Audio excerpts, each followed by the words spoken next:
19 days left until the election. The Republican Party is scrambling to save its Senate majority and the White House, while Democrats try to maintain the edge in some key battleground states. American Compass recently published two separate essays called The Deadly Sins of the Right and Left, which outline the fatal flaws, in their view, that each party is grappling with. Joining us now to break it all down is American Compass Executive Director Oren Cass. Great to see you, Oren.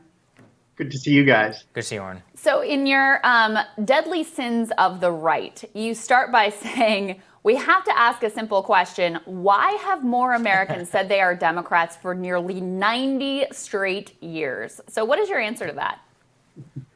Well, it's, Henry Olson, who wrote the piece, is a fantastic political analyst, and I think, really had a finger on the pulse of 2016 better than just about anyone.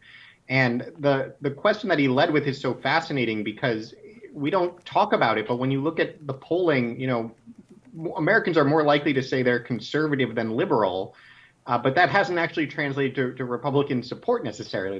They're still more likely to say they're Democrats, and almost always have been.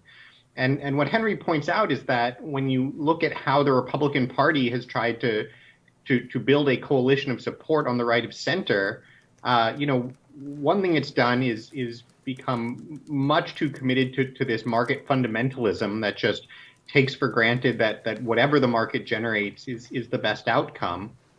And then I think related to that, I really like how he teases out two additional things that sort of follow from it. One is a real sort of snobbery that kind of assumes that, people get what they deserve, and so you are where you are because that's where you should be, and government doesn't really have anything to do with it. And then in addition to that is what he calls a hubris that partly just sort of celebrates businessmen in particular, right. And then also takes a certain view of religion that I think a lot of people just feel is very exclusive, that says this is a party for certain groups of people, and if you're not one of those groups of people, the policies may be actually exactly what you need, but you still don't feel like it actually connects with you. I want to tease that out a little bit, Oren, because each of the things that you just identified are immense pillars of power in the professional movement of the right, in terms of the amount of money that they control, the political influence, and more. So if the right is to escape such things, you're one of the only people doing any work to even try to do that, but there's going to need to be a lot more. So what would that look like? Well, I think you pointed to exactly the right dynamic here, which is, we sort of assume that politicians are these incredibly kind of poll-tested, focused group, hyper on message people who are just doing everything they can to win a majority. But the reality is that they are, listening to a group of advisors and donors who are in this very small bubble that generates outcomes that they think sound great, but don't always turn out to be popular. And so, I think we're always going to have government that is of and by the influential. By definition, if you're the people running the government or the culture, the economy, you are going to be the influential and powerful people.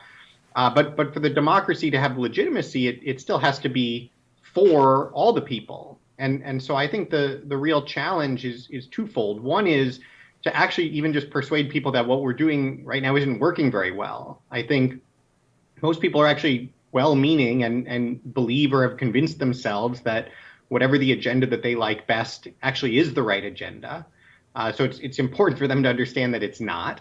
And then secondly, it's important to understand that, in the short run, you can do whatever you think is best for yourself.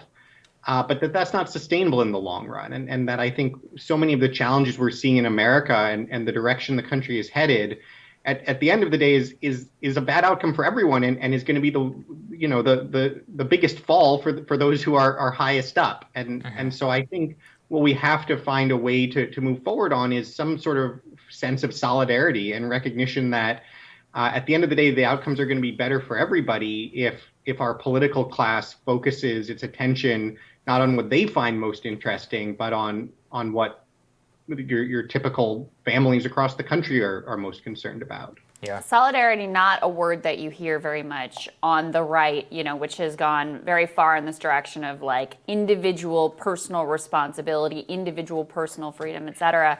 I wanted to ask you, what do you think that the sort of Republican tastemakers or the people who, are running Fox News or influential in this town, running think tanks, et cetera, what do you think they're going to learn if Donald Trump ends up going down to the major defeat that the polls say that he is likely to right now? Not to say that anything's set in stone at this point. What do you think that they should learn from that defeat if it does in fact happen? Well, I think what they should learn is that Donald Trump was not a very effective political vessel and not a very effective leader of a government, and in particular that the way that he has governed in the past few years doesn't actually align with what made him popular in the first place. I think it was a couple months ago, Maria Bartiromo was asking him for what he was going to do in his second term, and the only thing he could offer was a capital gains tax cut. So, the idea that, well, Donald Trump's failure proves that the old GOP formula was really the right one and we should just go back to it. Obviously, there are people who want to go back to it, and so they will make that argument. But I think that's a obviously incorrect conclusion, and it's also just a losing conclusion. That is not the effective way to build a meaningful coalition. What we need to do is actually learn from what happened in 2016, learn what Donald Trump did show, which is both that there are very serious problems in the country that politicians were not addressing, and that there's a real constituency and coalition for a different approach on the right of center that the GOP orthodoxy was not addressing. And to come back to where you started, Crystal, solidarity is not a word you hear a lot from libertarians. Solidarity is, of course, a core conservative value. I mean, if we actually had a genuinely conservative right of center, we would be talking about things like solidarity all the time. And so I don't disagree with your point, but what that emphasizes to me is exactly what some of these sins on the right have been, and where we need to do better. Yeah, I think it's an important point. Oren, I know we got to get you out of here, so we appreciate you joining us. Where can people read the piece and find out more? Yeah, we're at AmericanCompass.org. We got Henry Olson on the deadly sins of the right, and Rui Teixeira from the Center of American Progress has a great one on the deadly sins of the left as well. Great. All right. Thanks, Oren. Thanks, Oren. Great to see you. See you guys later. Yep. Next, NBC is receiving a slew of criticism for scheduling their Trump town hall on the same day as Biden's philosophy professor, Jacobin contributor Ben Burgess. He's going to weigh in. That's when Rising continues.